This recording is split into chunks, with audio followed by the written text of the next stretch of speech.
Harrison Graves didn't want a wife. He wanted a weapon. As the alpha of the most feared pack on the East Coast, the only reason he agreed to this marriage was to secure the southern borders. He was promised the beautiful, charismatic daughter of Senator Sterling. But as the church doors opened, the air turned ice cold. The woman walking toward him wasn't the golden girl he was promised. She was small, trembling, and draped in a veil so thick it looked like a funeral shroud. The guests whispered that she was a monster, hidden away since birth. They said she was scarred, broken, and ugly. Harrison felt his wolf growl in his chest. He was being played.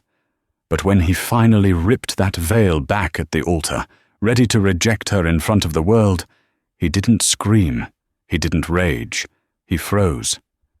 Because what he saw under that lace didn't just shock him, it threatened to destroy everything he knew about his own past.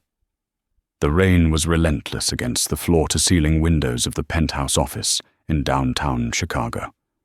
It was fitting weather for a funeral, which is exactly what Harrison Graves considered his wedding day to be. Harrison stood looking out at the grey city, his reflection ghosting against the glass. He was a man composed of sharp angles and terrified whispers. At 32, he was the alpha of the Obsidian Pack, a business mogul controlling half the shipping lanes in the state, and a man who hadn't smiled since his parents were murdered 10 years ago. "The car is ready, Alpha," a deep voice rumbled from the doorway. Harrison didn't turn. He knew it was Bastian, his beta and head of security. "Is the senator there yet?" "Senator Sterling arrived an hour ago," Bastian said, stepping into the room. He adjusted his tie, looking uncomfortable in formal wear. "He brought the girl." Harrison scoffed, finally turning around. He adjusted the cufflinks of his tuxedo, platinum, cold against his skin. "You mean he brought the bargaining chip?" This marriage was a business transaction, plain and simple. Senator Robert Sterling needed Harrison's money and the supernatural protection of the Obsidian Pack to cover up his gambling debts and secure his re-election. In exchange, Harrison would get the Sterling land deeds, prime territory that bordered the Rogue lands, and the senator's daughter, Charlotte Sterling. Charlotte was the media darling, blonde, poised, a socialite who knew how to smile for cameras. Harrison didn't care about love, but he needed a Luna who could handle the press and the politics. Charlotte was perfect for the role, hollow, pretty, and ambitious. "There is a change, Harrison," Bastian said, his voice dropping an octave. Harrison paused, his eyes narrowing. "What kind of change?" "Charlotte isn't here." The air in the room grew heavy. The alpha aura flared around Harrison, making the lights flicker. "If Robert thinks he can back out—" "He's not backing out," Bastian interrupted quickly.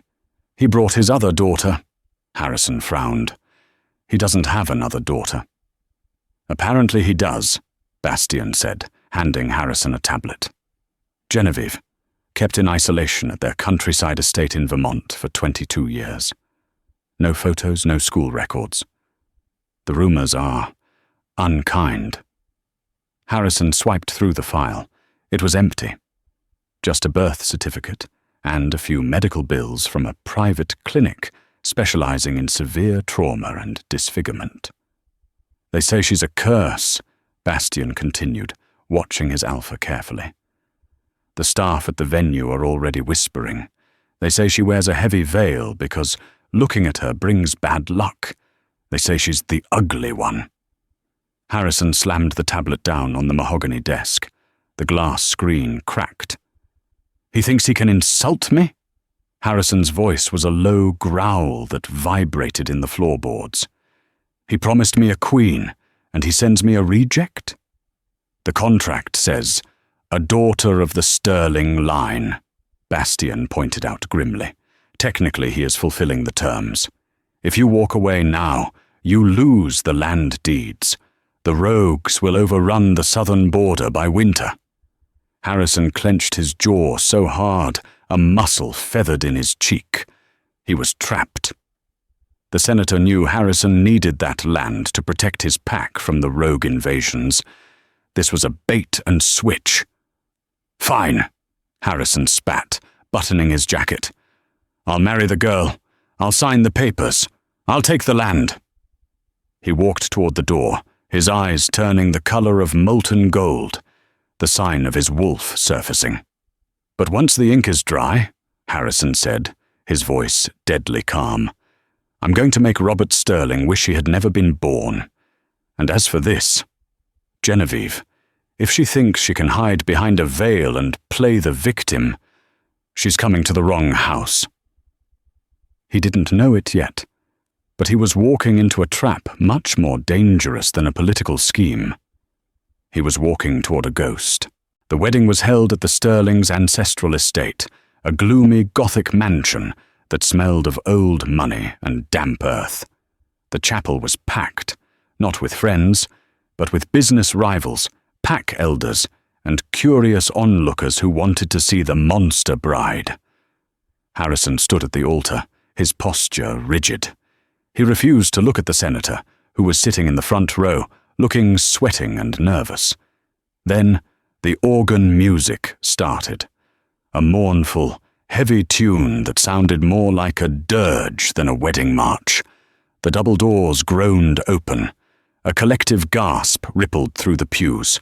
Walking down the aisle was a figure swallowed by lace. The dress was vintage, high-necked, and long-sleeved, covering every inch of skin. But it was the veil that drew everyone's eyes. It wasn't the sheer, airy tulle of a normal bride. It was thick, heavy lace, obscuring her face completely. You couldn't even see the outline of her features. She walked with a limp. Harrison watched her approach, feeling a mixture of disgust and fury. She looked frail, weak. Every step seemed to pain her. The murmurs grew louder. "Is that a hunchback?" "I heard her face was burned off in a fire." Why would the alpha agree to this? Harrison's wolf, usually aggressive and dominant, did something strange. It didn't growl at her. It whined, a low, confused sound in the back of Harrison's mind. Silent, Harrison commanded his inner beast, "Don't pity her." She reached the altar. She was small, the top of her veiled head barely reaching his chest. She smelled of nothing. No perfume, no shampoo, just the faint, metallic scent of fear and antiseptic. The priest, a nervous man named Father Thomas, hurried through the rites. He didn't want to be there either. "Do you, Harrison Graves, take this woman?" "I do," Harrison cut him off, his voice flat. He wanted this over. "And do you, Genevieve Sterling?" The bride hesitated. Her hands were shaking violently. Harrison looked down at her hands. They were gloved in white satin. She was hiding everything. I do," she whispered. Her voice was raspy, unused. "You may lift the veil," the priest said, taking a step back as if he expected something to jump out at him. The chapel went dead silent. You could hear the rain drumming against the stained glass. Harrison turned to face her. This was the moment. The humiliation. He would lift the veil, reveal the senator's ugly daughter, and the world would laugh. But he would own it. He would stare at her disfigurement without flinching to show his strength. He reached out. His hand was steady. "Let's see what I bought," he muttered, cruel and low, so only she could hear. He grabbed the heavy lace and threw it back. Harrison had prepared himself for scars. He had prepared himself for burns, for missing eyes, for a cleft lip, for anything that would explain why a billionaire senator would hide his child in a basement for 2 decades. He was not prepared for this. As the veil settled behind her, the air left Harrison's lungs. Genevieve was not ugly. She was devastating. Her skin was pale as moonlight, translucent and flawless, contrasting sharply with the mass of raven-black hair pinned severely against her head. Her cheekbones were high and sharp, her lips a natural, bitten rose color. But it was her eyes that pinned Harrison to the spot. They were violet. Not blue, not grey. Violet, a genetic anomaly that hadn't been seen in the werewolf world for 300 years. The mark of the royal line, the bloodline that was supposed to have been wiped out during the Great War. But that wasn't why he froze. That wasn't why his heart stopped beating in his chest. Running down the right side of her face, from her temple, cutting through her eyebrow, missing her eye by a millimeter, and ending at her jaw, was a silver scar. It wasn't jagged or ugly. It shimmered like mercury. It was a jagged line that Harrison recognized instantly. Flashback. 15 years ago. A 17-year-old Harrison was bleeding out in a snowy alleyway, attacked by 3 rogues. He was dying. A stray child, a little girl no older than 7, had run out from behind a dumpster. She didn't run away. She threw a glass bottle at the rogues. One of them had swiped at her with claws dipped in colloidal silver, poison to their kind. The claw had slashed her face. She had screamed, but she hadn't run. She had dragged Harrison into the sewers, hiding him until help came. He never got her name. He only remembered the blood on her face and the violet eyes watching him lose consciousness. Harrison stared at the woman before him. The little girl, the savior he had searched for years, the one he thought the rogues had killed. She was shaking, her eyes squeezed shut, waiting for the rejection. Waiting for the gasps of horror at her scar. "Open your eyes," Harrison commanded. His voice wasn't angry anymore. It was hoarse. Genevieve flinched. She opened her eyes, looking up at him with terrified defiance. She expected disgust. She saw shock. "The girl in the alley," Harrison whispered, ignoring the hundreds of people watching them. "The silver claw." Genevieve's breath hitched. "You—" Suddenly, the back doors of the church slammed open with a force that shattered the glass. "Stop the wedding!" Harrison didn't look away from Genevieve, but his body tensed. Walking down the aisle, dressed in a white suit that was far too tight, was Charlotte Sterling, the sister who was supposed to be the bride. She looked furious. That thing is a fraud," Charlotte shrieked, pointing a manicured finger at Genevieve. "She's not a Sterling. She's a changeling. Father, tell him. She's bewitched you."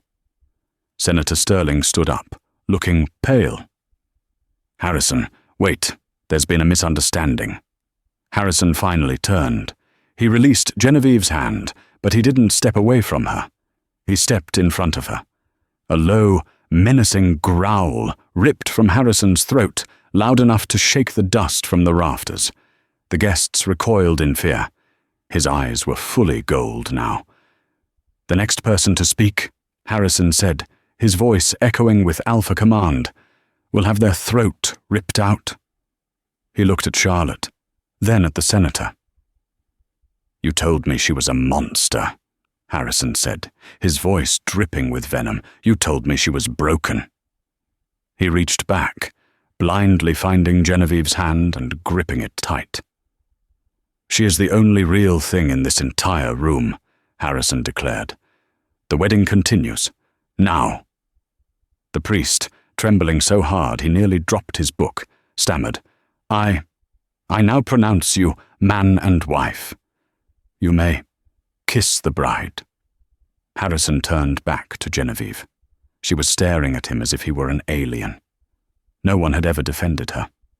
No one had ever stood in front of her. Harrison leaned down. He didn't kiss her lips. He leaned in close to her ear, his breath hot against her neck. "I don't know why you hid," he whispered, sending shivers down her spine. "And I don't know what game your father is playing.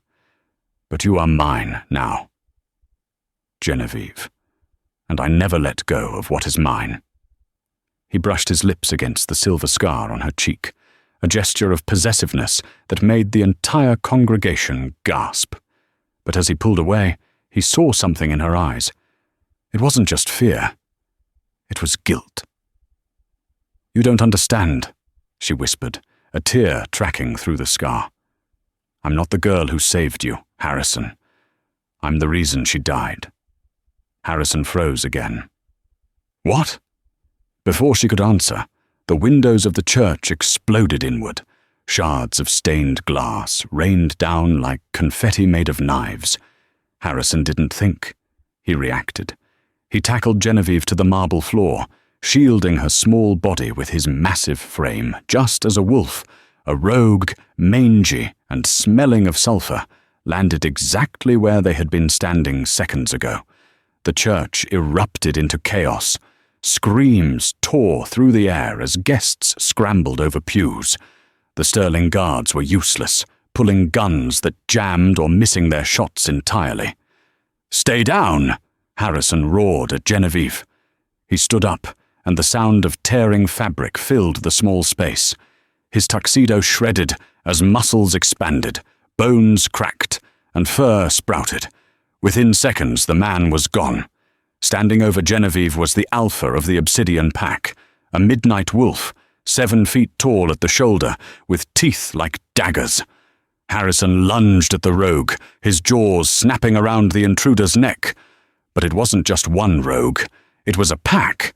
10-20 of them poured through the broken windows. They weren't attacking the guests. They were ignoring the screaming socialites and the cowering senator. They were circling the altar. They were coming for Genevieve. Genevieve lay on the cold stone, watching Harrison fight 3 wolves at once. He was a blur of violence, but he was outnumbered. A grey rogue slipped past Harrison's defense, leaping over the altar rail, his yellow eyes locked on Genevieve's throat. She scrambled backward, her hand hitting the base of the heavy crucifix. She had nowhere to go. The rogue lowered its head, growling, saliva dripping onto her wedding dress. "Mine," the rogue rasped, a rare thing for a shifted wolf to speak. "The vessel is mine." Harrison heard it. He tried to turn, but 2 other wolves clamped onto his hind legs, pinning him down. He roared in fury, thrashing, but he couldn't reach her in time. The grey wolf lunged. Genevieve threw her hands up, anticipating the tear of teeth against her jugular. A surge of heat, hotter than fire, exploded in her chest. It wasn't fear. It was pure, unadulterated rage. "Kneel!" The word ripped out of her throat. It didn't sound like her rasping, unused voice. It sounded like a clap of thunder. It carried a resonance that vibrated the very stones of the church. The effect was instantaneous.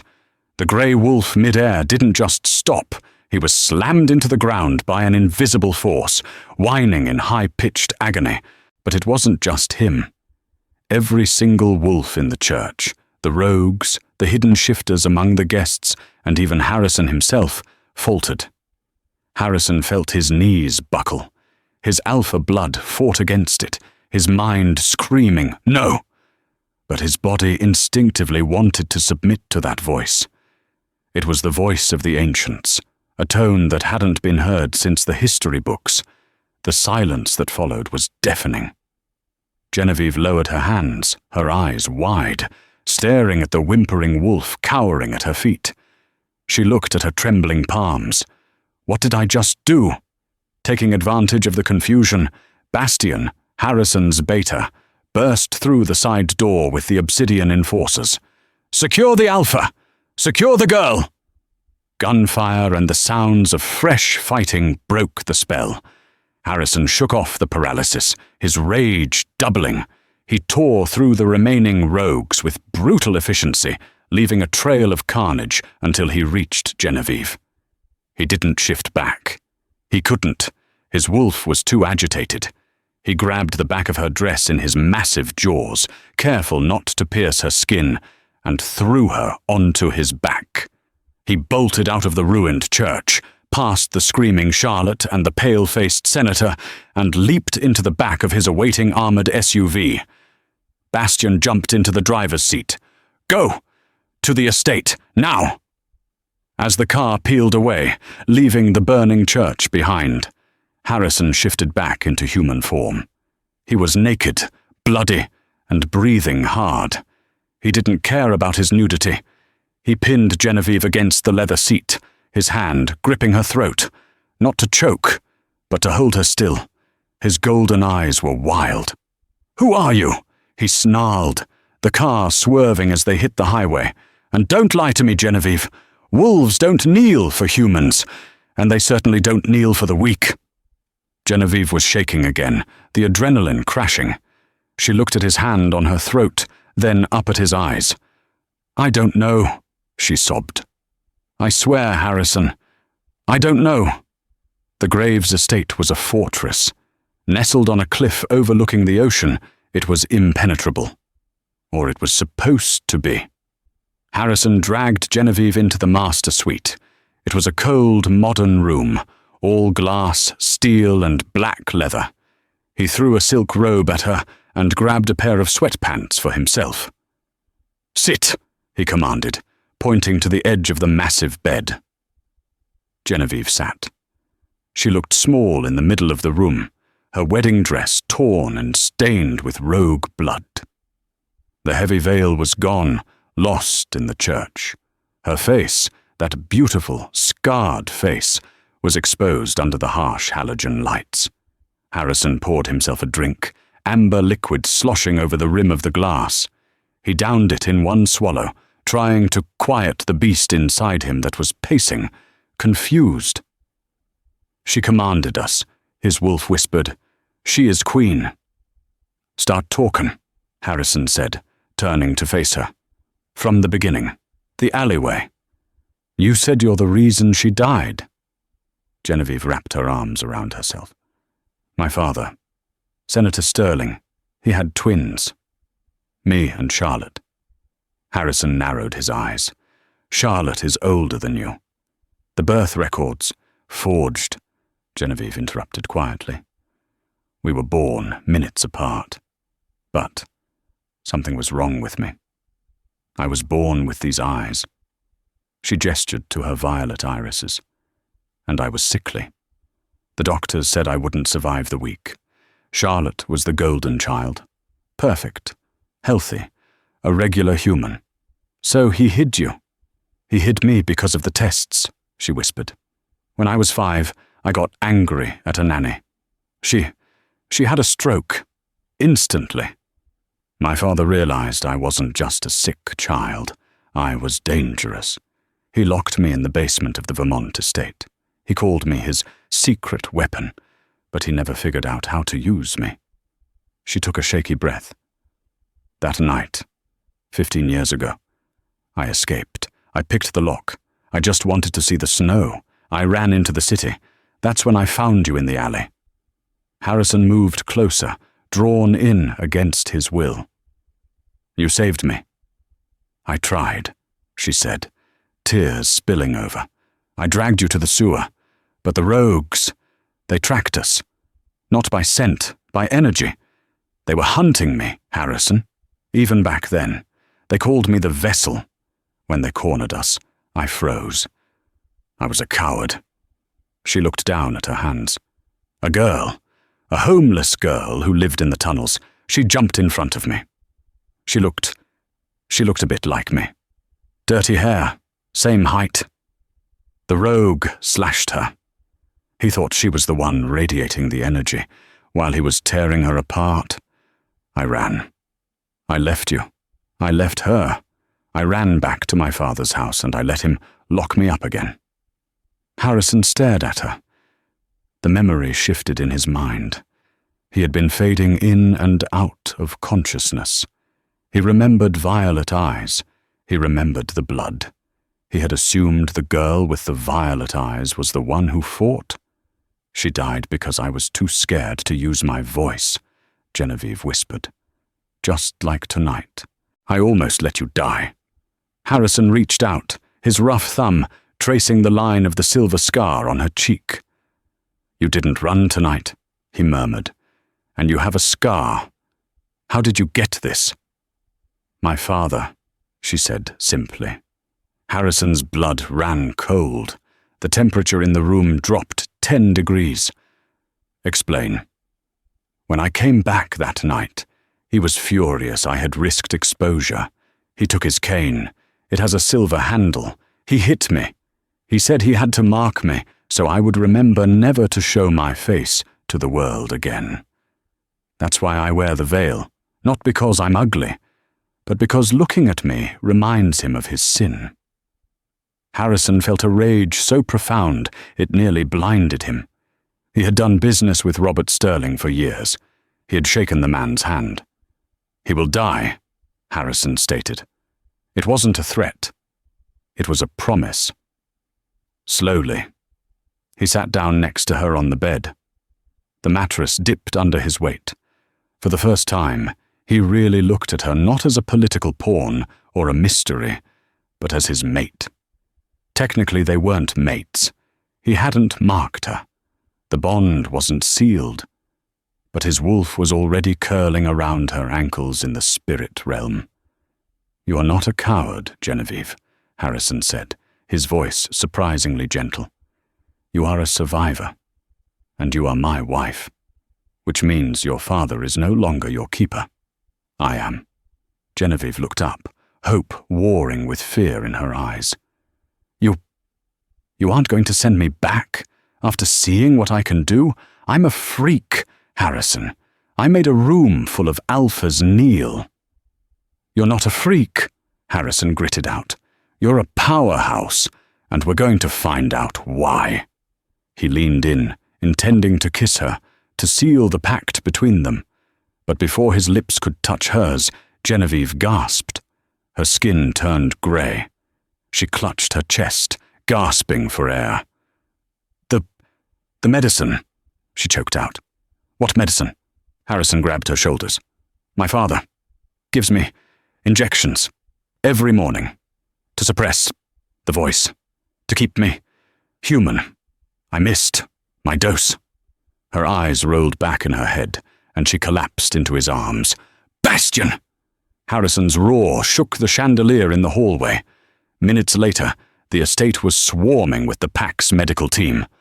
Dr. Silas Thorne, an ancient wolf with grey hair and spectacles, was working frantically over Genevieve's body in the center of the bed. She was convulsing. Black veins were crawling up her neck, pulsing under her translucent skin. What is it, Silas? Harrison barked, pacing the room like a caged animal.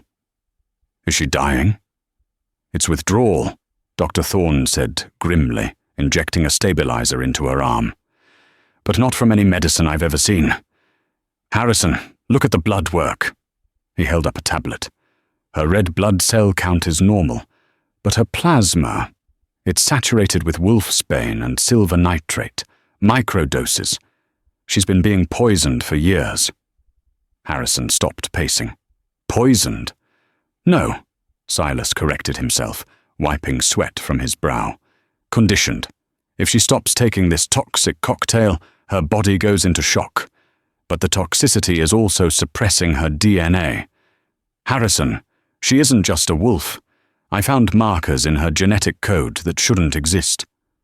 What markers? Witch, Silas whispered. And something else. Something older. Lycan. Pure Lycan. Harrison stared at his unconscious wife. A hybrid. A witch-Lycan mix. That was an abomination to the council. It was a myth. A creature with the magic of a witch and the brute strength and immortality of a Lycan. Such a being could wipe out an entire pack with a thought. Senator Sterling wasn't hiding her to protect her, Harrison realized, his voice trembling with fury. He was keeping her drugged so she wouldn't wake up. He was keeping a god in a coma. If she wakes up fully, Silas warned, without the suppressants, the power surge might kill her, or it might kill us. She doesn't know how to control it. Can we synthesize the drug? Harrison asked. No, it's a proprietary blend. Only Sterling has it. Harrison grabbed his phone. He dialed the senator. It went to voicemail. BZZZZT. Harrison's phone vibrated with a text message. It was from an unknown number. He opened it. A picture loaded. It was a photo of the vial of blue liquid Genevieve needed. The caption read, "I have what she needs. Bring me the land deeds. Signed. And bring me the girl. Unmarked. If you have touched her, she dies. Meet me at the docks. Warehouse 4. You have 1 hour. Charlotte." Harrison stared at the phone. It wasn't the senator. It was the sister. Charlotte. The perfect daughter was holding Genevieve's life ransom. Harrison looked at Genevieve. She was sweating, moaning in pain. The black veins were reaching her cheek, threatening to mar the beautiful violet eyes. He didn't have a choice. "Bastian," Harrison said, his voice deadly calm. "Prepare the car, and call the enforcers, all of them." "We're going to negotiate?" Bastian asked. Harrison turned, his eyes glowing so bright they looked like headlights. "No," Harrison growled. "We're going to war." The rain had turned into a torrential downpour by the time Harrison's convoy screeched to a halt outside Warehouse 4. The docks were a graveyard of rusted shipping containers and towering cranes, illuminated only by occasional flashes of lightning. Harrison stepped out of the car. He was alone. He had ordered Bastian and the enforcers to hang back in the shadows. This transaction required surgical precision, not a blunt force assault. In his hand, he held the land deeds, signed, stamped, and worth billions. In his other pocket, a combat knife was concealed. "Stay with her," Harrison commanded Dr. Thorne, who was in the back seat monitoring Genevieve's failing pulse. "If her heart stops, restart it, whatever it takes." Harrison walked into the warehouse. The massive sliding metal door was open, just enough for a man to pass through. Inside, the smell of fish and diesel was overwhelming. In the center of the vast, empty space, under a single flickering floodlight, stood Charlotte Sterling. She looked out of place, in her white Chanel suit and heels, standing on the dirty concrete. But behind her stood 10 rogue wolves in human form, heavily armed with assault rifles, loaded with silver bullets. "Your late brother-in-law," Charlotte smirked, twirling a small glass vial of blue liquid between her fingers. "I'm here," Harrison said, his voice echoing off the corrugated metal walls. He held up the folder. "The deeds, the Sterling ancestral lands. It's all yours. Give me the vial." Charlotte laughed. It was a brittle, sharp sound. "You know, I really didn't think you'd do it. Daddy said you were ruthless. He said you'd let her die to save your territory." "Your father is a fool," Harrison said, stepping closer. "And so are you." "Careful," Charlotte warned, holding the vial over the edge of the dock, where dark, oily water churned 20 feet below.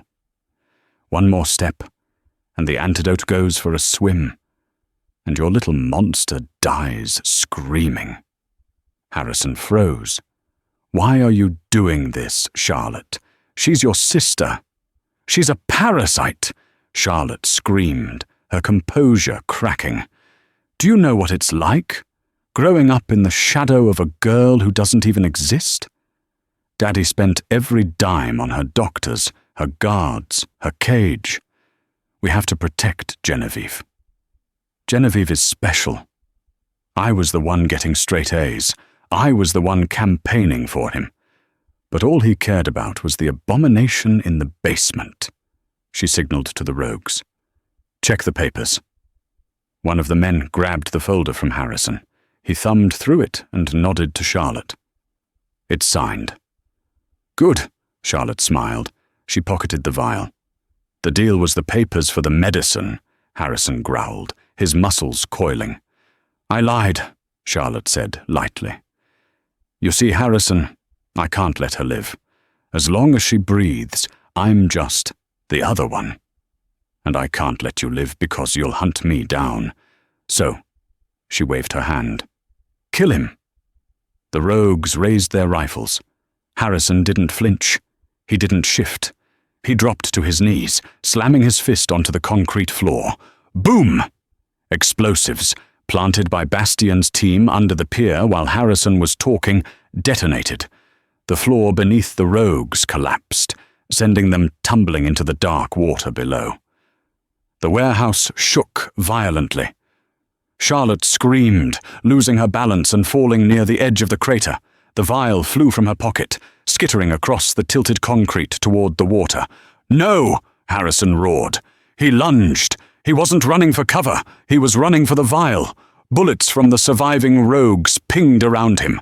One grazed his shoulder, another struck his thigh, but his adrenaline masked the pain.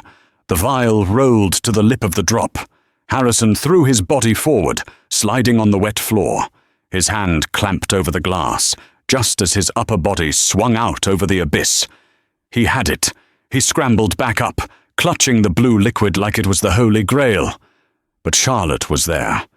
She had recovered. She stood over him, a silver-plated pistol aimed directly at his forehead. Her eyes were manic. "Goodbye, Harrison." Bang! The gunshot was deafening. Harrison flinched, waiting for the impact. But the bullet never hit him. It stopped in midair, 3 inches from his face. It hovered there, spinning angrily against an invisible barrier, compressing the air until it glowed red-hot. Harrison looked past the bullet. Standing at the entrance of the warehouse, supported by Dr. Thorne, was Genevieve. She looked like death warmed over. Her skin was grey, her dress was ruined, and she could barely stand. But her eyes were glowing with a violet light so intense it illuminated the dark warehouse. She wasn't speaking. She wasn't shouting, "Kneel." She was simply raising one trembling hand toward Charlotte. "No," Genevieve whispered. With a flick of her wrist, she sent a shockwave of telekinetic force across the room. Charlotte was lifted off her feet and slammed backward against a stack of crates. The gun flew from her hand. The bullet dropped harmlessly to the floor. Genevieve took a step forward, dragging her feet. "I am done. Hiding." She collapsed. The warehouse smelled of ozone, stagnant harbor water, and the copper tang of blood. Rain hammered against the corrugated metal roof, sounding like 1,000 drum beats, heralding a war. Harrison Graves scrambled up the slick, wet concrete of the loading dock, his fingernails tearing against the rough stone. His breath came in ragged gasps.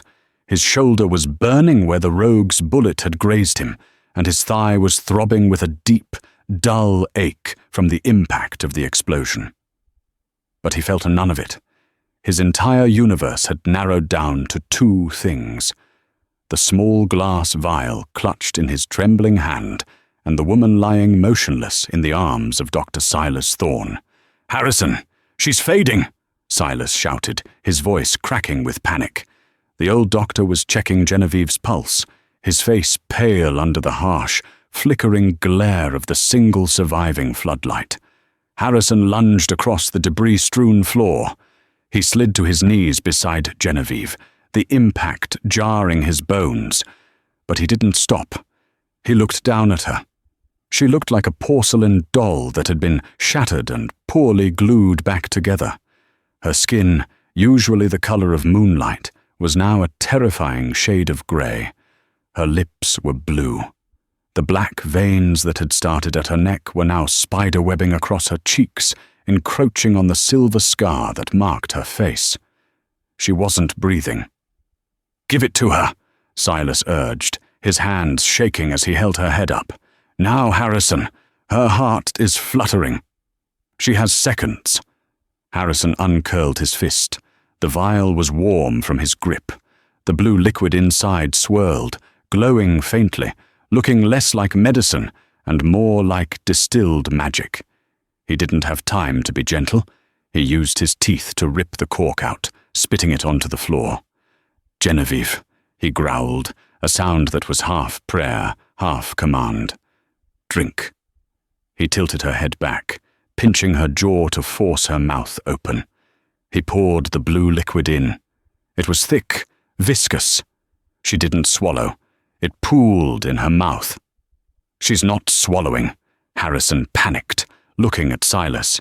"She's too far gone." "Massage her throat," Silas barked. "Force it down." Harrison stroked the column of her throat, his large, calloused hand covering her entire neck. "Come on, sweetheart. Fight. You saved me in the alley. You saved me tonight. Do not dare leave me now."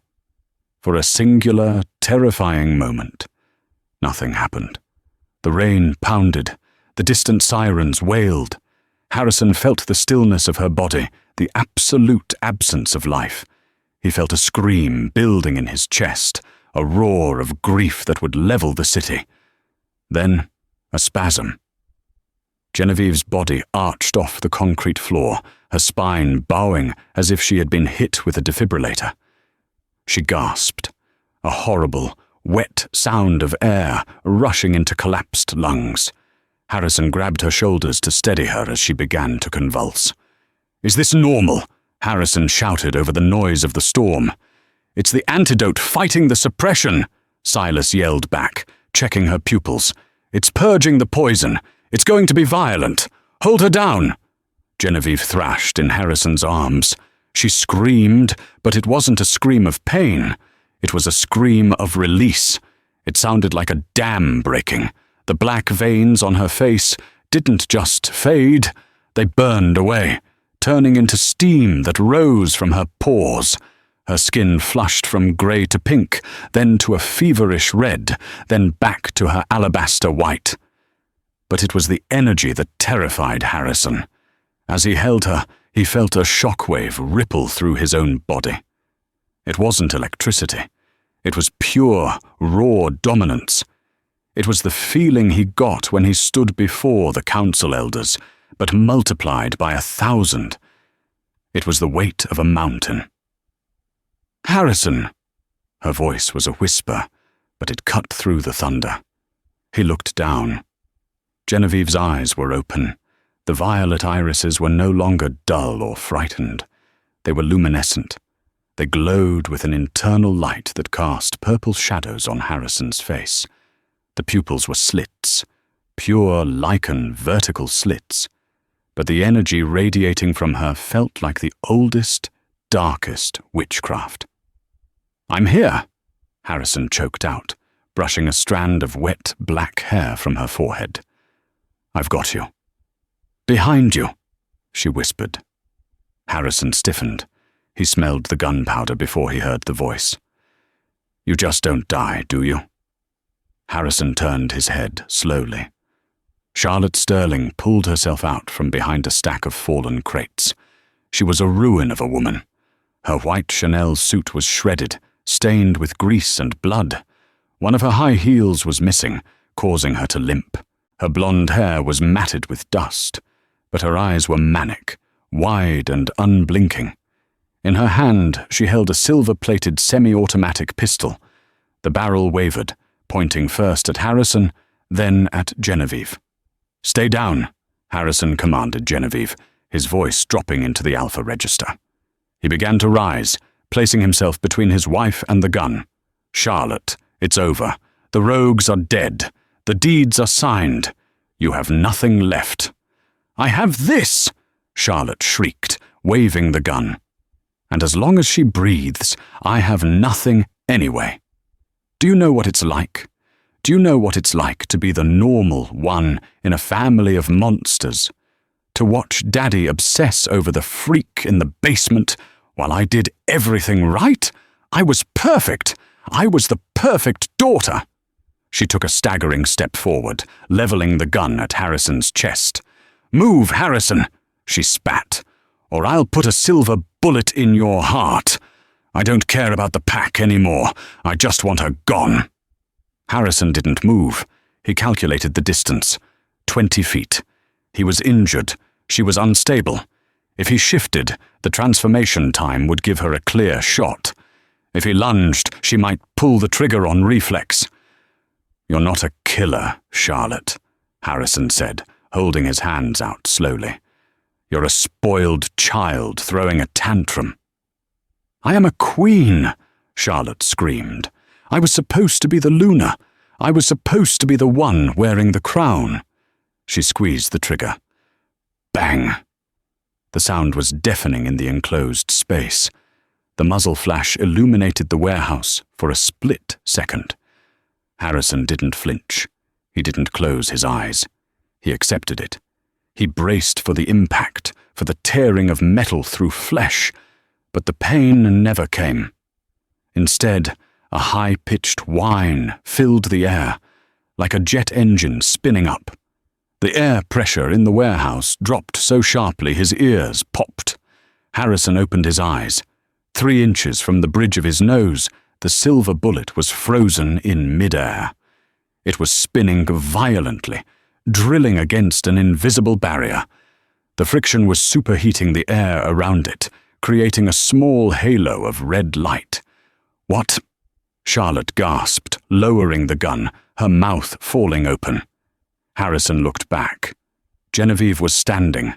She didn't look weak anymore. She didn't look like the crippled girl in the heavy veil. She stood with her spine straight, her chin lifted. She had stepped out from behind Harrison's protection. Her right hand was raised, fingers splayed, palm facing the bullet. Her eyes were fully violet, glowing so bright they looked like 2 stars. The air around her rippled, distorting the light like heat rising off asphalt. "You missed," Genevieve said. Her voice had changed. It wasn't just the rasp of a girl who hadn't spoken in years. It was a dual-tone harmonic. Underneath her female voice was the low, resonant growl of a beast, a sound that vibrated in the chest of every living thing in the room. Genevieve flicked her wrist. The bullet, still spinning, reversed its trajectory. It didn't shoot back at Charlotte. It simply dropped straight down, hitting the concrete with a harmless clink. "How?" Charlotte whispered, stepping back, terror finally piercing through her madness. You were unconscious. You were dying." "I was sleeping," Genevieve corrected her. She took a step forward. Her bare feet made no sound on the wet floor. "For 22 years I was sleeping, and you just woke me up." "Stay back." Charlotte raised the gun again, her hands shaking so violently the weapon rattled. She fired again. Bang! And again. Bang! Genevieve didn't stop walking. She didn't even raise her hand this time. She simply looked at the bullets. The projectiles disintegrated in midair. They turned into silver dust, glittering as they rained down onto the dirty floor. "You hate me because I am a monster," Genevieve said, closing the distance. "You locked me in the dark because you were afraid of what I could do. But you never asked what I was, Charlotte." "Did you?" Charlotte backed up until her back hit a rusted shipping container. She had nowhere to go. She dry-fired the empty gun. Click, click, click. "You're a witch," Charlotte sobbed. "You're a freak." "No," Genevieve said softly. She stopped 2 feet from her sister. The energy radiating off her was hot, like standing next to a furnace. A witch borrows power from the earth. A wolf borrows power from the moon. Genevieve leaned in, her violet eyes boring into Charlotte's soul. "I don't borrow power, sister. I am power." Genevieve looked at the gun in Charlotte's hand. "Drop it."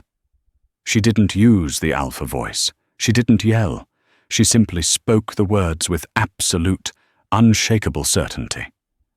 Charlotte dropped the gun. She fell to her knees, sobbing into her hands. "Please, please don't kill me. I'm your sister. Genevieve, please." Harrison watched, mesmerized. His wolf was pacing inside him, not in agitation, but in reverence. This was what the ancient texts spoke of.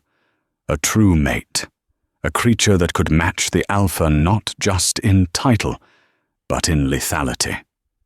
Harrison stepped up beside his wife. He placed a hand on the small of her back. He felt the tremors running through her. The adrenaline.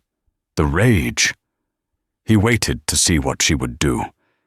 If she killed Charlotte, it would be justice. If she spared her, it would be mercy. Genevieve looked down at the weeping woman who had tormented her for a lifetime. She looked at the pathetic figure huddled in the mud. "Death is too easy for you," Genevieve said coldly. She reached out and grabbed Charlotte's chin, forcing her to look up. "If I kill you, you become a victim. You become a tragedy that Daddy mourns. I won't give you that satisfaction."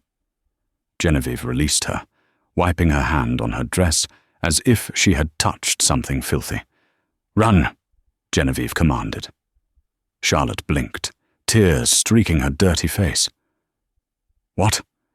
"Run," Genevieve repeated, her voice echoing with the power of the command. "Leave this city. Leave this state. If I ever see you again, if you ever speak my name, if you ever come near my husband or my pack, I will not stop the bullet next time. I will put it in your brain myself." She pointed to the open door of the warehouse, where the storm was raging. "Go." Charlotte scrambled to her feet. She looked at Harrison, then at the glowing entity that used to be her sister. She let out a choked sob and turned, sprinting out into the rain, disappearing into the darkness without looking back. Silence descended on the warehouse. The adrenaline crashed. Genevieve swayed, the violet glow in her eyes dimmed, returning to a deep, human purple. Her knees buckled. Harrison caught her instantly. He scooped her up into his arms, pulling her tight against his chest. She felt fragile again, small and soft. But he knew better now. He knew what lay beneath the skin. "You let her go," Harrison murmured into her hair. "She's nothing," Genevieve whispered, burying her face in his neck, inhaling his scent of rain and musk. "She doesn't matter anymore. None of them do." Harrison walked over to where Dr. Thorne was packing up his medical bag. The old doctor looked at Genevieve with a mixture of fear and awe. "Alpha," Silas said, bowing his head slightly, not to Harrison, but to Genevieve. "Her vitals have stabilized, but the energy readings. Harrison, she is off the charts. I've never seen a signature like this. It's a beacon." "A beacon?" Harrison frowned. "A flare," Silas clarified. "When she stopped those bullets, when she woke up, it sent a ripple through the energetic plane. Every powerful entity within 500 miles just felt that." As if on cue, the sound of an engine roaring approached. Bastion's armored SUV drifted into the warehouse, tires screeching on the wet concrete. The beta jumped out before the car had even fully stopped. He looked frantic. He held a satellite phone in his hand. "Harrison!" Bastion yelled, running toward them. "We have a problem." "I know," Harrison said calmly, shifting Genevieve's weight in his arms. "Charlotte is gone. The rogues are dead." "Not that," Bastion said, skidding to a halt. He looked at Genevieve, his eyes widening as he saw the lingering glow in her eyes. He swallowed hard. "It's the High Council." Harrison's expression hardened. The High Council was the governing body of the werewolf world. 12 ancient alphas who ruled with an iron fist. They feared anything they couldn't control. "What do they want?" Harrison asked. "They didn't call to negotiate," Bastion said, holding up the phone. "They called to declare a verdict." They felt the surge. "They know a hybrid has been awakened. They are citing Article 5 of the ancient laws. No entity of mixed blood shall possess the alpha gift." Bastion took a breath.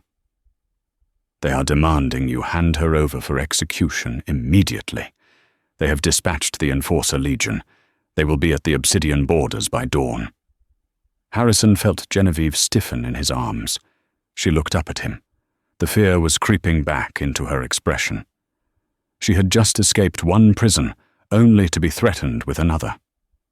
"They want to kill me?" she whispered. Harrison looked at Bastion. Then he looked at Dr. Thorne. Finally, He looked down at his wife. He looked at the silver scar that ran down her face, the scar she got trying to save him. He looked at the violet eyes that had defied death. He smiled. It wasn't a nice smile.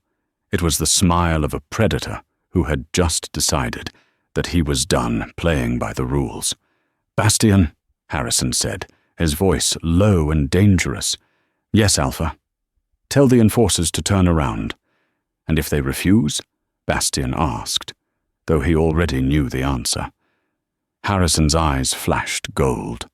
The shadow of his wolf rose up, massive and terrifying, darkening the room. "Tell the council," Harrison growled, his voice vibrating with absolute menace, "that if they want my wife, they are welcome to come and get her.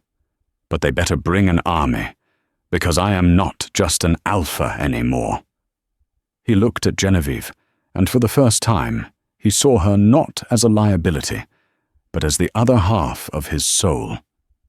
"I am the king," Harrison declared, "and she is the queen, and God help anyone who tries to touch what is mine."